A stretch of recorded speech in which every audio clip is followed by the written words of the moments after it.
Kapalit ng one-time payment na 15,000 hanggang 20,000 pesos. Kaya raw mapababa ng grupong ito ang electric bill ng gustong kumuha ng kanilang serbisyo. Pero mali ang kanilang napiling katransaksyon dahil pagkatapos nilang ilagyan ng isang uri ng device ang metro ng inakala nilang customer sa Cavite. Agad silang inaresto. Entrapment operation pala ito ng Criminal Investigation and Detection Group ng PNP at ng Meralco. Nung kausapin natin sila, kausapin natin kami kung mayroon 31 na household o electrical meter na nakampir na pila. Merong elektrisyan, negosyador at driver.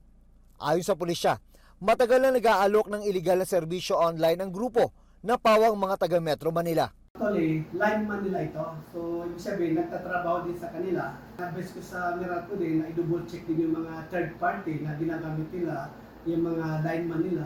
Bagamat may alam ang isa sa mga sospek sa linya ng kuryente, hindi pa rin daw maaalis ang posibilidad na baka pagsimula ng sunog ang mga ginalaw ng metro ng kuryente. Pero ang mas nakakaawa, sabi ng PNP CIDG, ay ang karamihan ng mga power consumer na sasalo ng pagbabayad ng ninakaw na kuryente o yung tinatawag na system loss charges. Sinampahan na ng reklamong paglabag sa Anti-Electricity and Electric Transmission Lines Materials Pilferage Act ang mga sospek. Nakakulong pa rin sila sa CIDG Calabarzon at wala pang pahayag sa ngayon.